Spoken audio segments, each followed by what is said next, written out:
Chega. Tá, comecei a gravar. Olá, boa Vamos lá. tarde. Boa noite, quer dizer, gravação. Vou compartilhar a minha tela. Ai, que nervoso. O que será que é? Ela tá tão animada. Gente, deve ser um negócio assim. É inteligência Eu acho artificial. eu acho que é a Páscoa. É inteligência artificial. Ah, pronto. Oh, cara, é real o meu tema também. Eu falei que isso ia acontecer alguma hora. Ih, gente, É então... Eu posso mentira, não. provar. Não, Não, é sério, eu posso. Aprendeu comigo. Aprendi com o Thales. Era Ainda, só uma tática pra fazer a Melody. eu ainda pensei em fazer, eu vou botar que é inteligência artificial, depois eu vou botar que é Índia, aí depois eu vou botar o meu tema. Mas eu não Isso. Pô, sacanagem. Eu achava que todos nós íamos ter esse primeiro slide de inteligência artificial. E aí Eu eu vou fazer o resolvi. meu, vai. Tá. Que eu vou olhando aí. Vou fazer rapidinho. Então, se quiser eu te mando o meu, é só copiar e colar.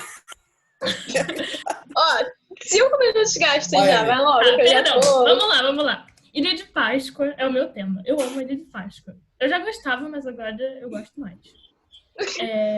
Então, esse é um tema que é muito interessante se você gosta de coisas misteriosas. Cala minha boca. É extremamente misterioso. Mas se você gosta de natureza, ecologia e cultura, né, antropologia também é muito interessante. E se você gosta de mais mistérios, porque é muito misterioso, como nós vamos ver. Então, vou começar falando mais de geografia. Basicamente, a Ilha de Páscoa é o pedaço de terra mais isolado do mundo. Então, ela está mais distante de outro continente, de algum continente do que qualquer outra ilha. E também está muito distante de outras ilhas da chamada Polinésia Oriental, né, que é essa parte da Polinésia. Ela tem uma área, ela tem esse formato de triângulo, a gente vai ver por quê. Tem uma área de 170 metros, que é menor que a área de Alagoas. Então, só para a gente ter uma noção de como ela é pequena e isolada. Eu queria comentar também, para a gente ter uma noção do isolamento da Ilha de Páscoa, é interessante pensar no tempo de voo que demora entre o Chile, né, que ela faz parte do Chile atualmente, e a Ilha de Páscoa. São 4 ou 5 horas de voo em cima do Oceano Pacífico. Então, realmente é muito no meio do nada. Né? Só em cima do oceano, é um voo meio tenso. E ela tem esse formato triangular porque ela foi formada por 3 erupções vulcânicas, né, em momentos diferentes, há milhões de anos, mas curiosamente, diferente de outras ilhas vulcânicas relativamente recentes, ela tem uma topografia suave, não é uma ilha cheia de montanhas, tipo Havaí, né, outras ilhas da Polinésia, ela quase não tem elevações. Então, aqui são os 3 vulcões. Vocês veem o meu mouse? Sim. Então, o Poi, que é o vulcão mais velho, o Hanukau é o segundo, né? E depois esse Maunga Terevaca é o mais recente. Ela faz, como todas essas ilhas vulcânicas, né, ou muitas delas, na realidade ela é o topo de uma cordilheira submersa no Pacífico, né? Então, aqui está o processo de formação das ilhas, assim como Galápagos, o Havaí e outras ilhas vulcânicas. Essas são todas no Pacífico, né? Mas ela foi formada por conta de um hotspot no manto, né? Que é um local onde tem um extravasamento mais frequente de lava, e esse local é fixo. Então, conforme a placa de Nazca, nesse caso, né, vai se deslocando em direção à América, vai tendo erupções e as ilhas são formadas nesse sentido, né? Então, as ilhas mais antigas estão mais perto da América, porque a placa se moveu com o tempo, e a Ilha de Páscoa foi formada num desses momentos, mas ela não é um arquipélago, como, por exemplo, Galápagos também é formado por esse mesmo processo, mas você tem várias ilhas e que a direção delas indica a idade, né? Porque vai tendo extravasamento de magma numa direção determinada. Então, a Ilha de Páscoa é totalmente isolada, não é um arquipélago, só tem algumas ilhotas bem perto da ilha, que também tem origem vulcânica, e algumas ilhas que não chegaram a passar da superfície do mar, né? Então, não são ilhas, na verdade. Então, aqui a gente tem uma foto dessa cratera, eu acho que esse é o segundo vulcão. É muito bonito, né? Se eu fosse para lá, eu ia querer levar um drone para tirar uma foto Aqui a gente vê basicamente a ilha inteira, ó. É bem pequenininha. E já dá para ver nessa foto como ela é deserta, né, de árvores, assim. Então, é isso. Vocês acham, vocês vão ter que ligar o microfone, que a Ilha de Páscoa é um local convidativo, pelo que eu falei até agora? Acho que é assim, para as pessoas que quero ir num lugar super diferente, muito longe. Sim. Uhum. Mas para você morar lá? Não. Não, né? Eu não moraria nem, sei lá, no interior. Quer me botar pra morar na Ilha de Páscoa, que é tipo no interior do interior do interior do interior. É no meio do nada. Ok, então realmente ela tem algumas características de um lugar convidativo, né, para um povo pré-histórico que tivesse chegando lá. Tipo, o clima é subtropical, então ele é bastante ameno, só que ele é bem ventoso, porque a ilha é no meio do mar, né? O solo é relativamente fértil, porque tem uma origem vulcânica recente, então esse material vulcânico tem vários nutrientes que são importantes para o crescimento das plantas. O oceano ao redor ele é extremamente agressivo, né? Porque é no meio do nada. Não existem muitos corais. Aqui tá não a formação de corais, mas é mentira. Existe, mas é bem pouco. E, tipo, afunda muito rápido. Então, você não tem águas rasas que são boas para pesca, né? E a abundância de peixes é bem baixa. O número de espécies é, tipo, sei lá, 10% do que em outras ilhas da Polinésia. A água também é uma grande questão, porque chove bastante, mas não se comparado a ilhas tropicais, né, que a gente tem um clima subtropical, e como o solo é vulcânico, ele é poroso, então a água ela percola rapidamente, não fica ali na superfície e só tem uma única fonte de água, que é tipo um riozinho, né, na ilha toda. Então é bem difícil conseguir água. Fala, Thales. Não? Então, por que é uma narrativa antropocêntrica? É sobre a pá. Era sobre a pá, mas sobre a Era sobre ilha. a... Eu resolvi falar da perspectiva, começando pelo explorador holandês que chegou na ilha, né, no século XVIII, porque eu acho que assim fica mais interessante, né, do que se eu fosse narrando os fatos em ordem histórica. Porque realmente eles chegaram lá e foi um mistério muito grande. O que está acontecendo aqui? Quem são essas pessoas? Então, por isso que eu escolhi a perspectiva antropocêntrica. Então, em 1722, o Jacob Roggeveen van, que era um explorador holandês, chega na Ilha de Páscoa. E, na verdade, ele chega por acidente, mais ou menos, porque ele estava em busca da Terra Australis, que era uma terra mítica, né? Que nunca foi encontrada, no caso. Mas ele chegou na Ilha de Páscoa no domingo de Páscoa. Por isso que ele deu esse nome para a ilha. E chegando lá, ele e a tripulação dele, né, eles ficaram um pouco tempo, mas eles encontraram um povo indígena. E primeiro que eles não sabiam direito quem era esse povo. E a primeira coisa que eles acharam muito estranho é que eles passaram 17 dias atravessando o Oceano Pacífico, né, partindo do Chile, e chegaram nessa ilha. E eles estavam com 3 barcos europeus gigantes, né, super bem abastecidos.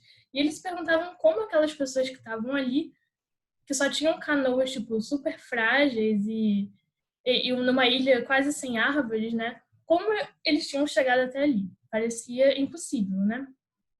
E as canoas também só aguentavam 1 ou 2 passageiros no máximo. Então, era realmente um mistério. A segunda grande coisa que causava, né, perguntas eram os moais, que estavam distribuídos ao redor de toda a ilha, quase 400 estátuas de pedra de, em média, 5 metros de altura, mas a maior tinha 21 metros de altura.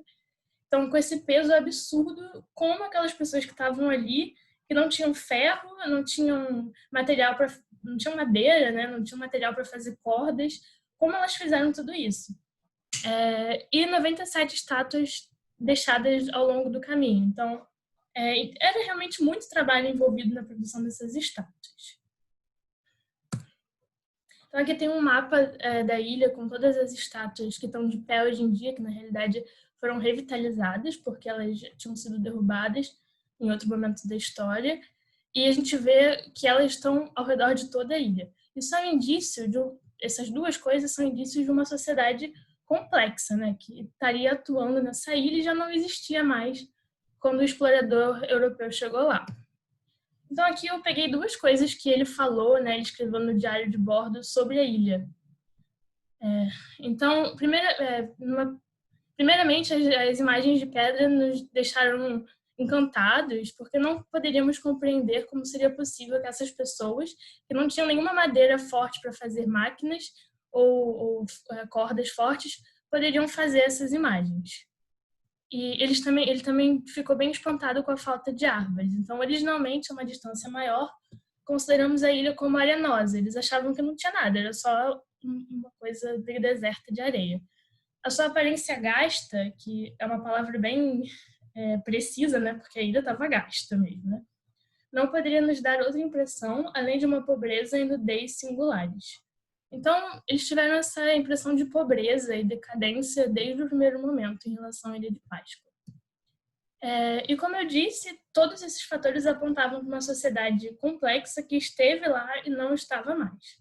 Porque para você fazer todas aquelas estátuas gigantes, tipo as pirâmides do Egito também, você precisa de trabalhadores especializados, altamente organizados e alimentados, né? Então, naquela ilha ali infértil, gasta, como isso tinha acontecido? Isso indicava que a população do passado tinha que ter sido muito maior do que era atualmente. As estimativas eram de umas 2.000 pessoas no momento que ele chegou. Então, realmente não teria sido suficiente. Deixa eu beber água. E um outro indício de uma sociedade complexa e conectada é o fato de que, diferente de outras ilhas do Pacífico, na Ilha de Páscoa a gente tem os recursos distribuídos de forma muito esparsa. Então, num canto da ilha você tem a pedreira, de onde veio, tipo, todas as pedras, de onde vieram, né, todas as pedras dos moais, uma única fonte de água. Fala, Naila. Quanto que ele tem de tamanho exatamente? Falou que é menor do que Alagoas, né? Mas, tipo, dava pra pessoa andar de um lugar para o outro tranquilamente? Acho que vai demorar bastante, né? Mas são 140 quilômetros quadrados. É bem pequena. Mas tinham estradas que conectavam e tudo mais. Mas, assim, a pedra, por exemplo, para fazer os moais, ela era transportada. Na realidade, eles faziam os moais aqui na pedreira ainda. E os moais eram transportados por toda a ilha, né? A partir desse ponto. Então, assim, era possível. Então, como eu estava falando, os recursos eles são dispersos. Você tem basicamente poucas praias que são adequadas à pesca, porque são menos violentas e tudo mais. E então essa dispersão dos recursos mostra que tinha que ter uma certa integração entre os moradores de diferentes partes das ilhas, entendeu? Então isso também era uma evidência de uma sociedade complexa que tinha que estar ali. E aí, primeiro que eles não tinham certeza de quem eram essas pessoas, né? Não dava para fazer um teste de DNA assim no século XVIII. Então, esse pesquisador, sei lá, esse cara, acho que ele é norueguês, ele assumiu que uma sociedade que tenha feito coisas tão impressionantes quanto os moais só podia ter origens ou ter sido ajudada por sociedades sul-americanas avançadas, tipo os Incas. Então ele falou, não, isso daí foram os Incas. E aí existe um filme, que é esse Kon-Tiki, que conta a história da expedição que esse cara organizou para provar que os Incas poderiam ter chegado na Ilha de Páscoa e, enfim, ele deu uma viajada. E ele vai mais além, porque ele fala que não só os Incas ajudaram o povo, né, da Ilha de Páscoa, como os próprios Incas foram influenciados pelos egípcios. Então, ele conecta todas as civilizações antigas e que inexplicavelmente teriam feito essas super obras numa coisa só. E aí eu ia dizer que só faltou falar de Alien, mas não faltou. Eu ia falar isso, mas todo mundo sabe que foram os aliens. Pois é, porque aí vem um outro cara que aí ele realmente fala, não, que Inca, que nada. Foram os aliens que chegaram na Ilha de Páscoa, ficaram naufragados lá, não conseguiram fugir. e usando ferramentas ultramodernas, que não estão mais na Ilha de Páscoa. Edimburgo ficou naufragado. Os aliens ficaram naufragar, mas aí usaram as ferramentas dele. Em vez de construir um barco ou algo, ou uma nave, não sei como é que eles chegaram lá. Em vez de consertar a nave deles. Exatamente. Usaram para construir negócios de pedra. 397 pedras. Vamos nada para fazer, né? Tá. Aí eles foram resgatados e deixaram as pedras lá com aquelas pobres pessoas que não tem nada a ver com isso, né? Mas, ok. E é muito curioso porque esses dois, eles esqueceram de perguntar para as pessoas que estavam lá, né? O povo Rapa Nui. Eles estavam lá. E ao invés de a gente atribuir a eles a construção dos moais, não. Foram os incas, foram os aliens. E é bem triste, né? E aí eu queria perguntar para vocês, se vocês sabem, eu acho que sim, não sei. Vocês sabem quem são os Rapa Nui? De onde eles vieram? É a terra da Moana. Eu sei quem são, como assim? Que tipo de povo eles são, de onde eles vieram? Eu acho que eles são polinésios, né? Sim. São. Isso aí. A Naila usou a referência que eu queria, que era eles chegaram lá navegando com as canoas polinésias que eram super bem desenvolvidas, né? E simplesmente porque eles eram exploradores, os polinésios, eles viam a Polinésia, quer dizer, as ilhas, né, como um continente. É um continente polinésio de mar e ilhas. É uma cultura muito interessante que eu gosto muito. Então, os Rapa Nui são polinésios, mas o que eu estava tentando mostrar para vocês é que teve um debate sobre a origem deles, né? Quem eram essas pessoas antes de chegar a essa conclusão. O que é meio triste, porque, tipo, o idioma deles é polinésio. Quando o Capitão Cook ficou um tempo lá na Ilha de Páscoa, fala. Na Moana, a terra dela é Motonui, né? Ela é do povo Motonui. Uhum. Passa aí. Então, Nui quer dizer ilha e o Moto seria o quê? Você sabe? Não, então, eu vou falar disso. Nui é grande e Rapa, que é Rapa Nui, né? Era uma outra ilha. Então, Rapa Nui foi um nome dado, na verdade, pelos povos do Tahiti, não é tipo autodenominação, comparando a Ilha de Páscoa com uma outra ilha, tipo Grande Rapa. Mas, no fundo, quer dizer Grande Ilha, né? E Moana de Motonui é uma coisa inventada, né, juntando vários, sei lá, ilhas do Pacífico, vários povos polinésios, mas existe uma ilhota perto da Ilha de Páscoa que eu vou falar sobre, que se chama Motonui. Tem uma diferença, tipo, um é com o outro é com O. Mas é muito parecido com o nome da Moana. Mas, moto eu não sei direito o que quer dizer. Então, o idioma deles era polinésio. Eu estava falando que o Capitão Cook ficou lá, ele levou um intérprete do Tahiti, e o intérprete do Tahiti conseguia conversar com os Rapa Nui, apesar dos séculos, talvez, de separação linguística, né? Era um dialeto da mesma língua. Os instrumentos deles são polinésios, né? O artesanato, a agricultura é polinésia, então os mesmos vegetais, os animais domesticados são polinésios. Eles tinham uma característica de mandíbula, muitos deles, né, alguns esqueletos que eles analisaram, que era tipicamente polinésia, um traço morfológico. E, por fim, né, o DNA é polinésio, então não tem muito o que discutir. Aqui tem esse gráfico de um artigo de genética, né, mostrando quais são os povos mais aparentados. A gente vê claramente que é uma escadinha, né, que vem vindo aqui pelas ilhas do Pacífico. É curioso que os botocudos aqui, né, tem uma similaridade muito... Eu não fui pesquisar por quê, mas até hoje ainda surgem teorias de que teria havido um contato entre povos da América do Sul antes da chegada dos europeus. É meio discutido, assim. Amiga, que estranho esse botocudo ser igual a esse aqui que tá, tipo, muito isolado do nada. Eu não sei qual é a história dos botocudos. Imagino que o Enya Mostral não deva ter sido muito bom, né, para os botocudos, não sei. Eu vou procurar saber depois.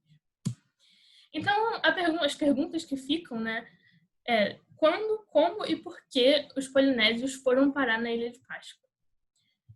Então, aqui também é legal a gente saber que existe esse triângulo polinésio, né, que é a área ocupada pelos povos polinésios, e a Nova Zelândia foi a última a ser ocupada, não foi a Ilha de Páscoa. A Ilha de Páscoa varia muito, né, nas estimativas de quando ela foi ocupada, mas entre 300 e 1.200 anos depois de Cristo. Fala, Naila. A Nova Zelândia é considerada Polinésia? Sim. É considerada Polinésia, mas teve a cultura totalmente destruída, né? Mas também foi ocupada pelos povos polinésios, a mesma cultura.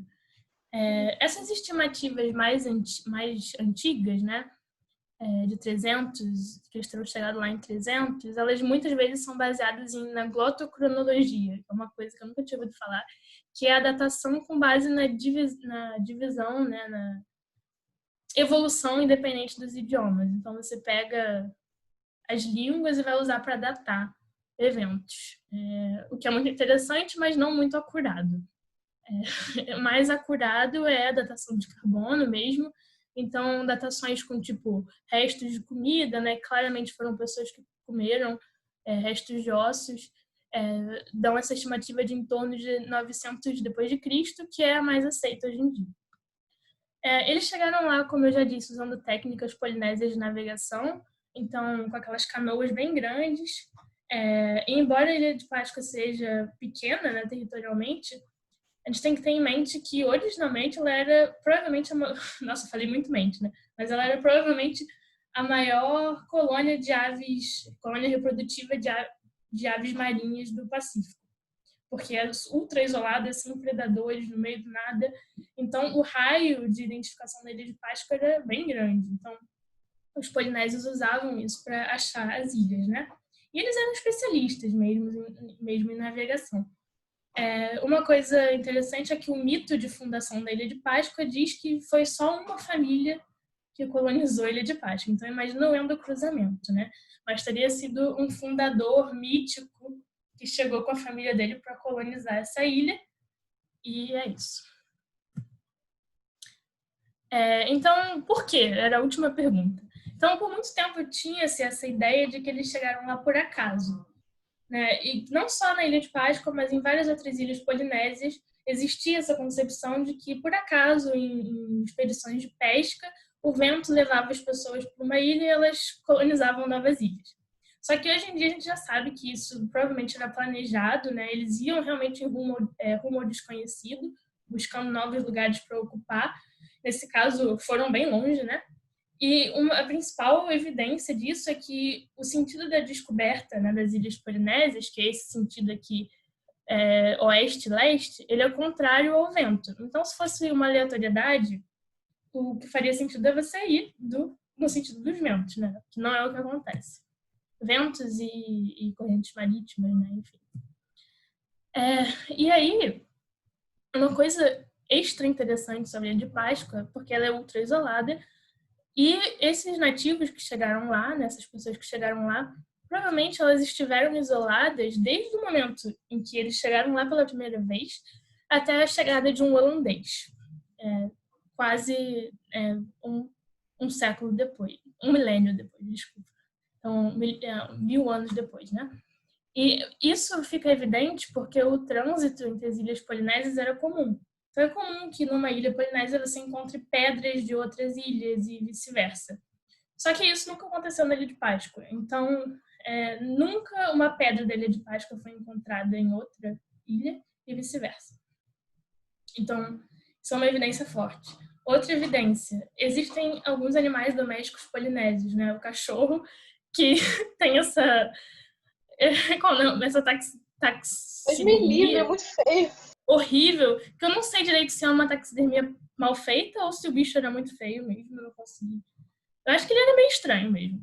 Mas, amiga, a taxidermia tá muito feio, olha esse olho, olha essa boca, cara. Mas é porque eu acho que também isso devia ser uma pele antiga preservada e não devia dar pra fazer uma coisa muito melhor. Não sei. Mas só de ver o olho já é muito esquisito. Você tem um curso em taxidermia, eu sou expert. O porquinho da Moana e vários vegetais polinésios, né, não são encontrados na Ilha de Páscoa, nunca foram encontrados na Ilha de Páscoa. E se tivesse tido várias expedições para a Ilha de Páscoa, tipo, chegou uma vez, mas depois foram mais. Faria sentido que, tipo, ok, não deu certo a primeira introdução, vamos levar de novo, né? E nunca aconteceu isso. Então, a gente se questiona, né? Parece que eles chegaram lá uma vez e foi isso. Então, o único animal doméstico que tinha na Ilha de Páscoa era a galinha. Só. E tinha algumas plantas, né, que eles plantavam, mas não o arsenal completo dos polinésios. Isso é explicado também pelo clima, o que eu estava falando antes, que é um clima subtropical, que para os polinésios era relativamente tenso, né? Eles estavam acostumados com temperaturas mais altas, com mais umidade. Então, isso é um grande desafio que vai levar à desgraça deles também. Então, assim que eles chegaram, eles comiam galinha, eles comiam aves marinhas, que foi o que eu falei, que era a maior colônia, provavelmente. Existiam espécies de aves terrestres na Ilha de Páscoa e comiam golfinhos também. Então, quando eles ainda tinham barcos bons para fazer isso, eles comiam golfinho. Com o passar do tempo, eles simplesmente extinguiram todas as espécies de ave terrestre, então isso é considerado o maior desastre desse tipo, né? Várias ilhas do Pacífico perderam grande parte das suas aves terrestres, mas a Ilha de Páscoa é o único caso em que não sobrou nenhuma. Não sobrou nenhuma. As aves marinhas também foram muito diminuídas, né? Deixou de ser uma colônia tão importante, eu vou falar um pouco disso depois. Eles acabaram perdendo os barcos maiores para poderem pescar fora, né, no mar aberto e consumir golfinho. Eles, como eu disse, também existem poucas águas rasas para eles pescarem, para consumir peixe, invertebrados marinhos, então eles acabavam comendo mais rato, que é uma coisa que eles mesmos trouxeram, né, do que peixe. Isso é uma coisa muito curiosa para os povos polinésios, né? Para os outros polinésios era muito comum que, tipo, 90% da dieta fosse peixe. No caso da Ilha de Páscoa, isso não acontecia. Eles comiam o quê? Como eu disse, originalmente muita ave marinha, mas com o passar do tempo comiam rato e carboidrato, que era o que eles conseguiam plantar. E um fato muito curioso é que eles bebiam caldo de cana, assim, enlouquecidamente. Porque era uma fonte energética Gostei, muito... uma sociedade muito avançada já em seus gostos. Uma sociedade muito triste, imagina isso, né? Comendo rato e caldo de cana. Maravilha. Um pão com rato no meio e um caldo de cana. Não, o pão Feira tá aqui só para tradicional. ilustrar. Óbvio. Eles não faziam pão, né, eu acho. Poxa. Mas eles bebiam caldo de cana alucinadamente e, tipo, eles são o povo pré-histórico com as arcadas dentárias mais destruídas que existem por causa disso. Porque eles perdiam os dentes, assim, com 20 anos, né? Já tava... Mas Cari. sabiam viver. Mas Pô? eles que levaram a cana? Eu não sei direito qual é a história da cana, não sei se essa cana é a nossa cana. Esses detalhes. Vou olhar depois. Que ninguém liga, né? Então, como eu disse, tem um intervalo de aproximadamente 1000 anos entre a chegada do Rotumatua, que é esse fundador lendário, né, da ilha, e o Roggeveen, que é o explorador holandês. E imagina, nesse período, uma sociedade isolada naquele triângulo do tamanho de Alagoas, por 1000 anos sem contato externo, é um caso muito interessante, né? E é justamente esse isolamento que torna a Ilha de Páscoa um exemplo. Gente, parou pra mim. Travaste, Luísa. Travou, também travou mim. para mim. Mas vamos lá. Porque é um caso muito claro de um povo que, teoricamente, se autodestruiu, né? Ele estava lá sozinho, falou então... isso porque eles não tinham mais comida, deve ter morrido de fome mesmo, né? A gente vai ver, são muitas... Então, nesses 1000 anos de isolamento, um cenário mais ou menos parecido com esse virou uma coisa parecida com essa, quase sem árvore. Então, era uma vegetação dominada por palmeiras. Eu botei paraíso do Thales, da Rita. E Thales tinha simplesmente a maior palmeira que já existiu. Não sei se que já existiu, mas que, enquanto ela existiu, né, ela era a maior palmeira do mundo. Vai acabar, cara, eu tô falando muito. Eu sei que o tronco dela tinha, tipo, mais de 2 metros de diâmetro. Então, Nossa, era bem grande. Diâmetro. tá extinta. Tá extinta, eles extinguiram. Então, quando o europeu chegou lá, já não tinha, por palinologia, né? Muito interessante estudar palinologia na Ilha de Páscoa. Então, uma mudança drástica no ambiente. Mas palino não é pólen? Como é que faz palino no que não é angiosperma? Mas é angiosperma. Eu vou fingir que eu não ouvi isso. Ah, A Nayla até ficou muda. Gente, vai acabar o tempo, eu sou uma droga. eu sou zero, eu não sei botânica. Tá. Eu tinha colocado um vídeo aqui sobre como eles carregavam os moais, mas eu acho que vai ficar meio desnecessário. Se vocês quiserem, depois eu monto. Então, eu vou falar de mitologia e religião agora, que é muito interessante. Então, existia uma religião que explica esse esforço absurdo que eles faziam para construir essas estátuas de pedra gigantescas. Então, essas estátuas de pedra, na verdade, representavam ancestrais míticos, né? Era uma religião de culto aos ancestrais, em que existia essa simbiose em que os vivos têm que fazer oferendas e estátuas para os mortos, e os mortos garantem uma vida boa e próspera para os vivos. Então, aqui é o moai mais alto de todos, é o Paro, o nome dele. Ele tem um chapéuzinho, porque, como a gente vai ver mais para frente, a construção de moais acabou virando uma competição entre clãs, né? Então, só que o estilo de vida deles foi sendo destruído, né? Eles foram entrando em crise e aí já não fazia mais sentido dizer que vamos ficar fazendo culto aos ancestrais que a vida vai melhorar, porque a vida já estava muito ruim. Então, a teoria que tem, né, é que com o passar do tempo a sociedade foi colapsando mesmo. Um grupo militar, né, pessoas armadas, sei lá, tomaram o poder, e aí esse culto aos ancestrais caiu e chegou uma nova religião. E não dá para saber direito se é uma nova religião ou se já coexistia com o culto aos ancestrais. Fala, Thales. Você vai falar como é que eles descobriram isso tudo? Como eles descobriram isso tudo? É muito debatido, né? Mas, tipo assim, no final a gente vai ver que existem várias versões para a história, mas, tipo, tem evidências de osso, tem evidências de, tipo, uma época em que tinha mais armas, tem evidências de que, tipo, eles começaram a comer pessoas, começou a ter canibalismo, que eles passaram fome, enfim. Então, mostra que teve algum tumulto, assim, social, e realmente aconteceu isso de uma quebra na religião dos Moais e um começo de um novo culto, que é um culto centrado no homem-pássaro, que é uma coisa muito interessante. Então, Makemake é o nome de um planeta não. Isso aí, eu ouvi isso também. O Makemake era a divindade criadora para eles, e ele já existia na religião antiga, mas ele ganha uma centralidade muito maior na nova religião.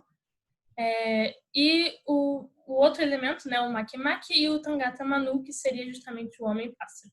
Então, Manu é ave, Tangata homem, e esse culto foi praticado até o século XIX, tá aí, né, foi extinto com a imposição do cristianismo, e eu vou explicar no que era centrado esse. Então, essa religião se centrava numa competição anual que acontecia no vilarejo de Orongo, que também ganhou status sagrado com essa nova religião, que é um vilarejo aqui em cima da cratera de um dos vulcões, né? E todos os anos, então, uma figura xamânica, né, um profeta de cada um dos clãs, indicava um competidor para aquele ano para representar, um ou mais, não sei, para representar o clã. E aí, o que esses competidores tinham que fazer? Fala, Naila. Como é que ele sabia o que era o ano? Coisa solar, não sei. Mas Pô, isso aí é fácil, cara. É. Olhava o sol, pô. Não era um burro igual a gente que não sabe nada. Não sei se era exatamente um ano nosso, né? Mas era uma coisa anual, basicamente anual. Não sei, sempre me perguntei isso das outras civilizações.